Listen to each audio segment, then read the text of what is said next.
Good morning friends. आज हम बात करेंगे एलसीएम एचसीएफ के चौथे भाग में बात करेंगे।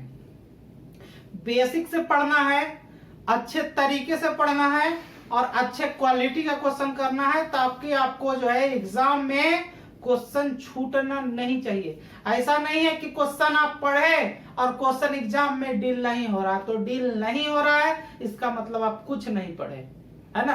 तो आज हमको बात करना है टाइप 4 से बात करना है और टाइप 4 में कैसा क्वेश्चन बन सकता है इसके बारे में बात करना है। पिछले हम लोग सेशन में बात किए थे कि छोटी से छोटी संख्या ऐसा निकालना है जिसके बीच जो है भाजक और रिमाइंडर मतलब शेषफल, भाजक और शेषफल के बीच इक्वल बराबर मतलब बराबर अंतर आ रहा था और बराबर अंतर नहीं भी आ रहा था, तो उस टाइप के बारे में बात कर रहे थे।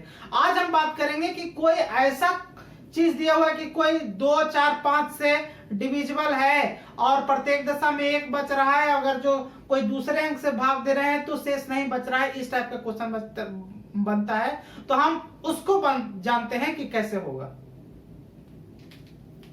अगला क्वेश्चन जो टाइप का दिया हुआ है, कह रहा है कि वह छोटी से छोटी संख्या ज्ञात कीजिए जिसे क्रमशः 2, 5 तथा 6 से भाग देने पर 1 शेषफल प्राप्त हो और 7 से भाग देने पर कुछ भी शेषफल प्राप्त नहीं हो, है ना।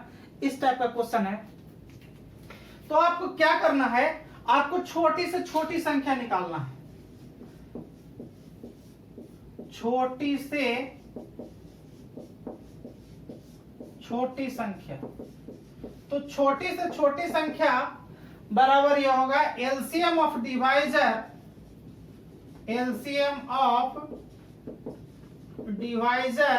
और plus R, LCM of divisor plus are.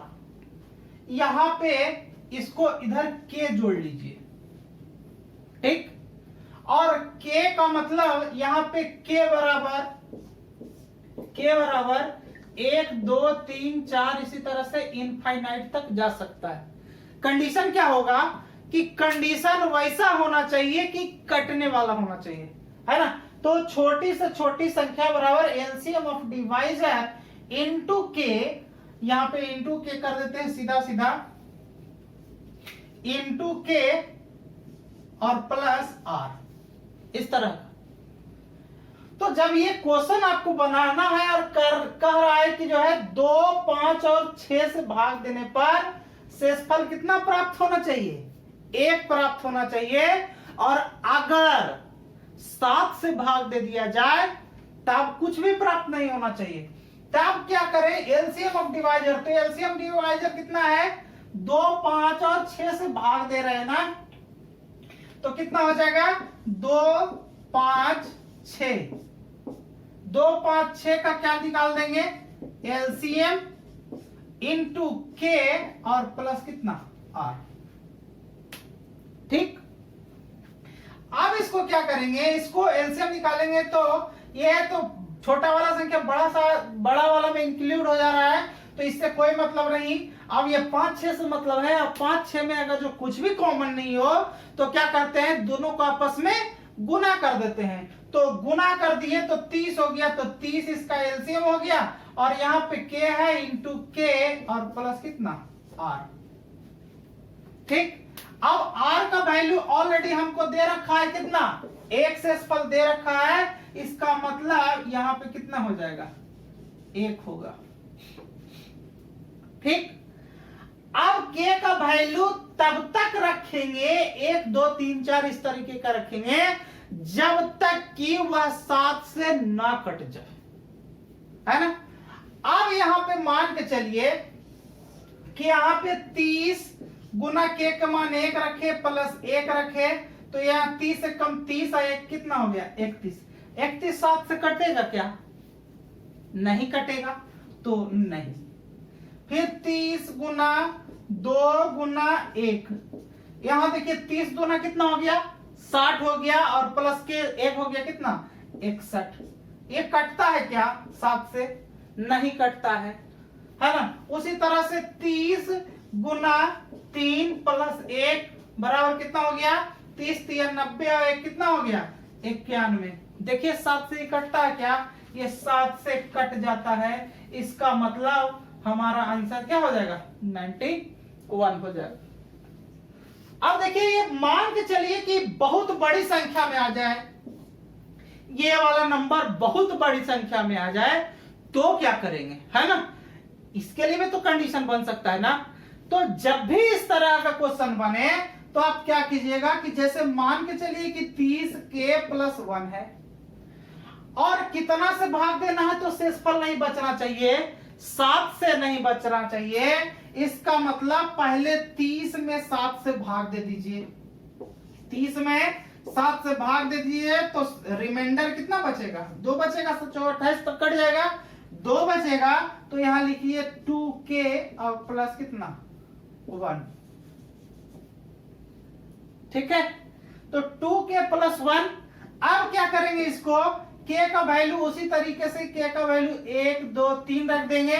तो देखिए 2 गुना 1 प्लस 1 बराबर कितना 2 एकम 2 है कितना 3। ये 7 से कटेगा क्या, नहीं कटेगा।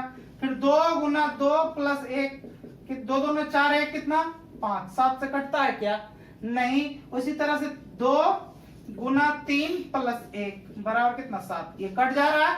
हम ऐसा इसलिए किए कि छोटा से छोटा में डिवाइड करने के लिए होगा। आपको नंबर वही कहने का मतलब, अगर जो हम k का वैल्यू निकालना चाहे तो k का वैल्यू छोटा बना करके इस तरीके से निकालते हैं। तो k का वैल्यू 7 से कटने वाला 3 है, तो यहाँ पे 3 रख के निकाल देंगे सीधा सीधा। 30 गुना 3 और प्लस 1 बराबर कितना 91। 91 ही ऐसी संख्या होगी जो जिसमें 2 5 और 6 से भाग देंगे तो कितना शेषफल बचेगा, 1 शेषफल बचेगा, और 7 से भाग देंगे तो कुछ भी शेष नहीं बचेगा, ठीक है। तो इसी टाइप के क्वेश्चन एक और करने का प्रयास करते हैं जो एग्जाम में पूछा गया है। अगला क्वेश्चन है, कह रहा है कि वह छोटी से छोटी संख्या ज्ञात कीजिए जिसे क्रमशः 3 5 तथा 8 से भाग देने पर शेषफल 4 प्राप्त हो और 11 से भाग देने पर कुछ भी शेषफल प्राप्त न हो, ठीक है। तो इस टाइप के क्वेश्चन में करना कुछ नहीं है, ठीक इसके पहले वाला ही एग्जांपल है। इसको क्या करना है, आपको छोटी से छोटी संख्या निकालना है। तो यहां हो गया छोटी से छोटी संख्या, छोटी से छोटी संख्या बराबर क्या हम लिखा है, LCM of divisor, LCM of divisor into k plus r, है ना। तो r जो है, r का मतलब क्या, r का मतलब रिमाइंडर, r का मतलब रिमाइंडर, इसको हिंदी में क्या कहते हैं शेषफल, और k का वैल्यू हो जाएगा 1 2 3 4 इसी तरह से इनफाइनाइट तक, ठीक है। अब यहां देखिए एलसीएम ऑफ डिवाइजर मतलब जिससे आप भाग दे रहे हैं। अब भाग किससे दे रहे हो, देखो 3 5 तथा 8 से भाग दे रहे हो, और शेषफल कितना बच रहा है 4 तुम्हारा बच रहा है, और किससे भाग दे रहे हैं 11 से पुनः उसी संख्या को भाग दे रहे हैं, तो शेषफल कुछ नहीं बचना चाहिए। इसी पे हम लोग चर्चा कर रहे हैं। अब क्या करें, LCM of divisor into k plus r। LCM of divisor कितना हो जाएगा 3 5 8 का एलसीएम, यानी कि 3 5 और 8 का क्या एलसीएम इंटू k और प्लस r का वैल्यू यहां दे रखा है कितना 4, तो यहां 4, ठीक है। अब देखिए इसका एलसीएम देखिए कुछ भी कॉमन नहीं निकल रहा है। जब कुछ भी कॉमन नहीं निकले तो क्या करेंगे, इसको आपस में गुना करेंगे। तो 8 × 40 और गुना 3 कितना हो जाएगा 120। तो इसका कितना हो गया एलसीएम 120 k और प्लस कितना 4। अब k का वैल्यू कितना करेंगे तब जो है इससे कटना चाहिए 11 से कटना चाहिए, है ना। तो यहां पे आप क्या करेंगे 120 k और प्लस 4 है ना। तो यहाँ पे पहले k का वैल्यू 1 रखेंगे तो 120 गुना 1 प्लस 4 बराबर कितना हो गया 124। ये कटता है 11 से क्या नहीं कटता है, तो ये नहीं होगा। 120 गुना 2 प्लस 4 बराबर 120 गुना 2 करेंगे तो 240 और प्लस 4 कितना हो जाएगा 244। कटेगा 11 से क्या, तो 11 से 11 दूनी 22, ये भी नहीं कटेगा तो नहीं। उसी तरह से 120 गुना 3 और प्लस कितना 4, ये कितना हो जाएगा 120 थी 360 और प्लस 4 कितना 364। ये कटता है क्या नहीं कटेगा। फिर इसी तरह से 120 गुना 4 यहाँ प्लस 4 बराबर कितना हो जाएगा 12 4 48 480 और प्लस 4 कितना 484। ये 11 से कट रहा है ना।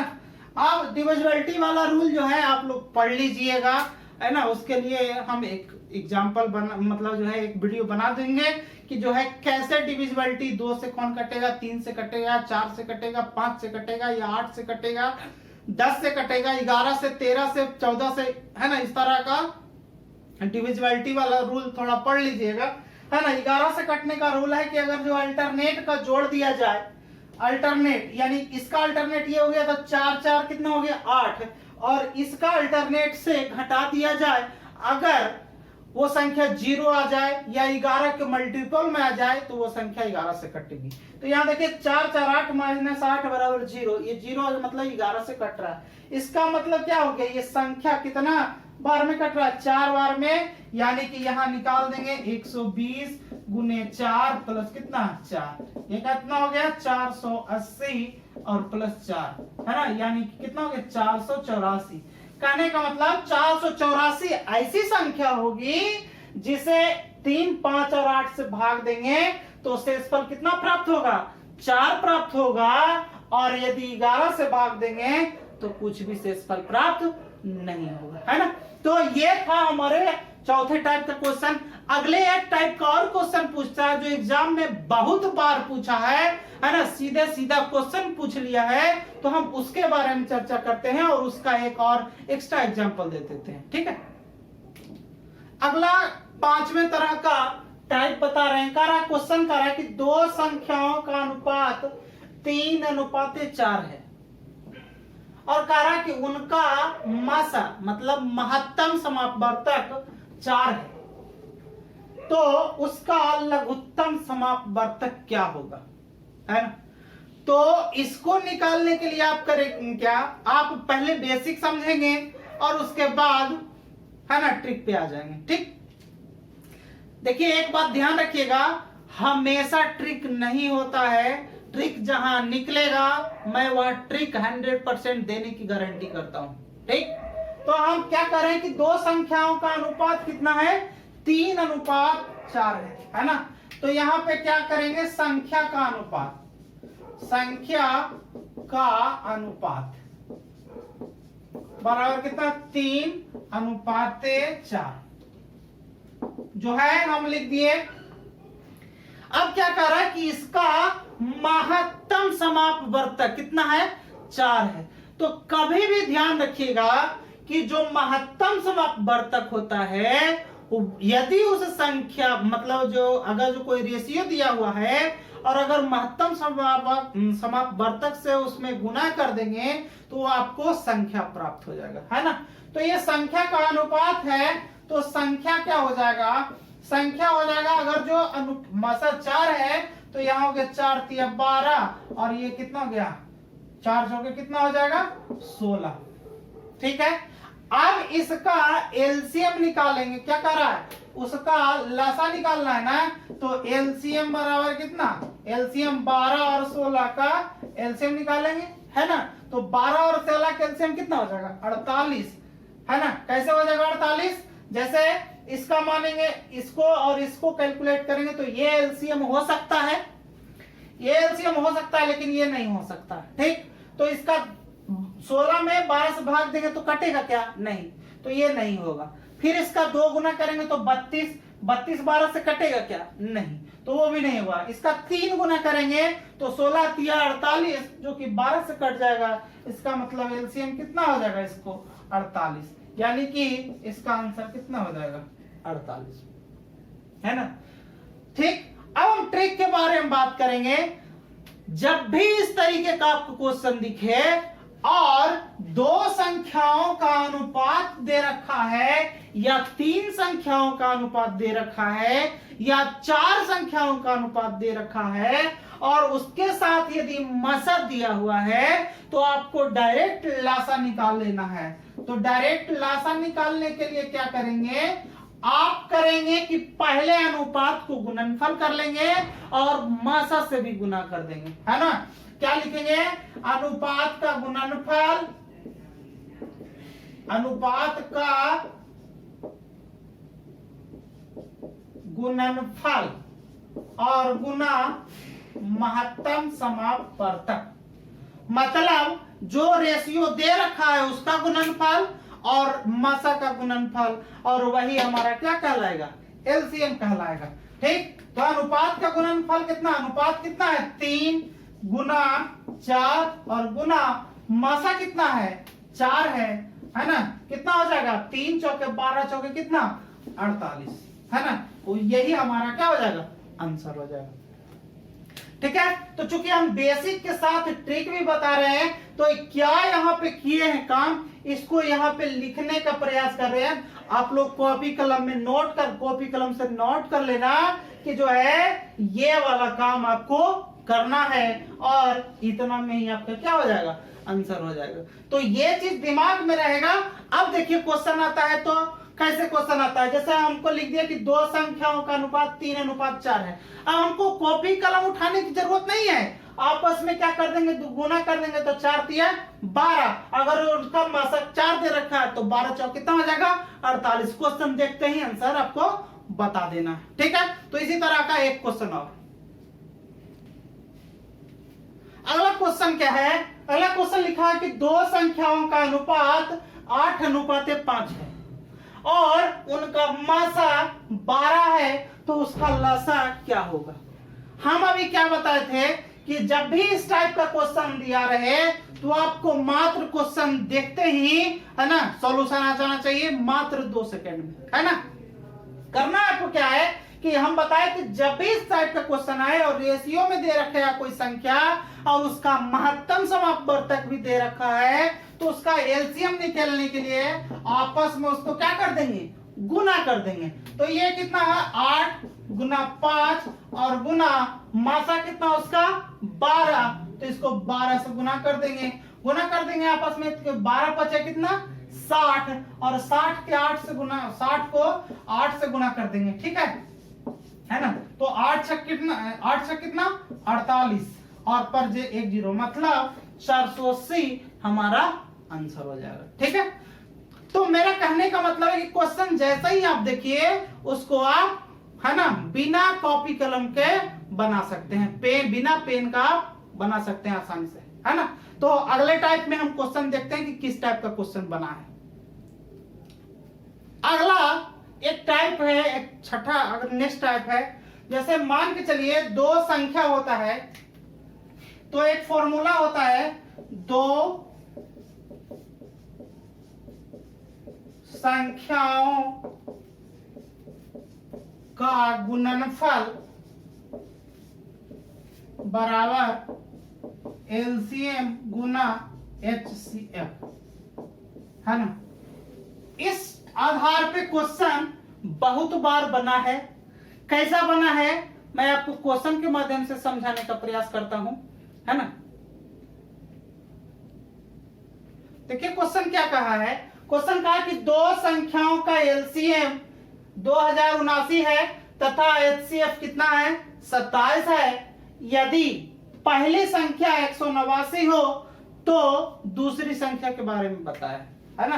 तो हम क्या जानते हैं कि एलसीएम गुना एचसीएफ बराबर पहली संख्या गुना क्या दूसरी संख्या, है ना। तो आप ये मत सोचिएगा कि पहली संख्या बराबर गुना दूसरी संख्या बराबर एलसीएम गुना एचसीएफ, है ना। आप a बराबर b लिखो या b बराबर a लिखो, कोई अंतर नहीं है। उसी तरह से आप a गुना b लिखो या बी गुना ए लिखो तो कोई अंतर नहीं है। ये मैथ में रूल है, फिजिक्स में मत लगाना, फिजिक्स में चेंज हो जाता है ना। तो फिजिक्स का रूल अलग है, मैथ का रूल अलग है, तो मैथ को मैथ की तरह समझते हैं, ठीक है। अब क्या कर रहा है, एलसीएम गुने एचसीएफ बराबर पहली संख्या गुने दूसरी संख्या। अब इसको हम वैल्यू पुट कर देंगे। एलसीएम का मान कितना दे रखा है 2079 2079 गुने एचसीएफ का मान कितना है 27 बराबर पहली संख्या कितना है 189 और गुना दूसरी संख्या तो हमको ज्ञात करना है, तो यहाँ पे हम क्या लिख देते हैं दूसरी संख्या, है ना। अब क्या आप करेंगे, ऐसा नहीं करेंगे कि गुना को इधर भागा में करेंगे तो थोड़ा लंबा प्रोसेस हो जाएगा। कोशिश करेंगे कि इधर गुना में है इधर गुना में है तो डायरेक्ट काटने का प्रयास करेंगे, ठीक है। तो काटने का प्रयास कर रहे हैं, यहां देखिए 27 से 7 से डायरेक्ट कट जा रहा है ना। आपको टेबल आएगा तो ठीक है, नहीं तो तोड़ के भी काट सकते हो। तो 27 से 7 से काटेंगे तो 7 दूनी का 14 हाथ में रहा 6, यहाँ 67 हो जाएगा, 7 9 63, 4 बचेगा और 9 उतरेगा और 7 7 49, यानी कि आपका दूसरी संख्या है ना। अब कुछ नहीं बचा है तो दूसरी संख्या बराबर आपका क्या हो जाएगा, दूसरी संख्या बराबर हो जाएगा कितना 297, कितना हो जाएगा 297, है ना। तो यही हमारा क्या हो जाएगा संख्या हो जाएगा। ठीक इसी प्रकार क्वेश्चन बहुत बार पूछा है, तो एक एग्जांपल और देखिए। अगला क्या है, अगला कह रहा है कि दो संख्याओं का गुणनफल कितना दे रखा है 7875। यहाँ पे पहले क्या कर रहा था कि अभी दो संख्याओं का गुणनफल दे रखा है, कह रहा है कि यदि उन संख्याओं का एचसीएफ कितना है 35 है, एचसीएफ 35 है, संख्याओं का गुणनफल 7875, तो एलसीएम का मान पूछा है ना। तो क्या हम पढ़े हैं कि एलसीएम गुना एचसीएफ बराबर पहली संख्या गुना दूसरी संख्या, है ना। चूंकि दो ही संख्या के बारे में बात कर रहा है तो पहली संख्या और दूसरी संख्या, ठीक। तो इसका मान तो ऑलरेडी दे रखा है, इसको अलग अलग नहीं दे रखा है। इसको कह रहा है कि दो संख्याओं का गुणनफल कितना है 7875, तो इसका मान तो ऑलरेडी दे रखा है, तो यहाँ कितना होगा 7875, है ना। अब यहाँ एलसीएम का मान हमको क्या कर रहा है पूछ रहा है, और एचसीएफ का वैल्यू कितना दे रखा है 35, ठीक है। काटने का प्रयास करेंगे 5 7 35, यहाँ 5 से काटेंगे तो 5 से कम 5, ऊपर से काटेंगे 5 से कम 5, है ना। 2 बचेगा, 5 25, 3 5 7 35 और 5 25, ठीक है। 7 से काट देंगे तो कितना हो जाएगा 7 दूनी 14, 1 7 दूनी 14 और 7 बचे कितना 35, है ना। तो एलसीएम बराबर कितना हो जाएगा, एलसीएम बराबर कितना हो जाएगा 225, है ना। तो मेरा एक कहना है कि अगर इस टाइप का दे तो ठीक है, अगर जो संख्या को तोड़ के रूप में देखे, मान लिया कि पहली संख्या दे रखा है दूसरी संख्या दे रखा है या एलसीएम दे रखा है या एचसीएफ दे रखा है, तो अलग अलग तरीके से लिख दे रहे हैं, है ना। लेकिन अगर इस तरीके से गुणनफल दे तो जो है ये समझना है कि इन दोनों का ही गुणनफल दे रखा है, ठीक है। तो इसी तरीके का एग्जाम में क्वेश्चन आता है, उसी पे हम लोग बात विचार करेंगे, है ना। अगले सेशन में, आज के सेशन के लिए इतना ही छोड़ देते हैं, अगले सेशन में इससे बेहतर क्वेश्चन आएगा जो कि बहुत ही इंपॉर्टेंट होने वाला है आपके एग्जाम के पॉइंट ऑफ व्यू से, है ना। तो अगले सेशन के लिए बने रहें, है ना। आज के लिए इतना ही, मिलते हैं नेक्स्ट सेशन में, धन्यवाद।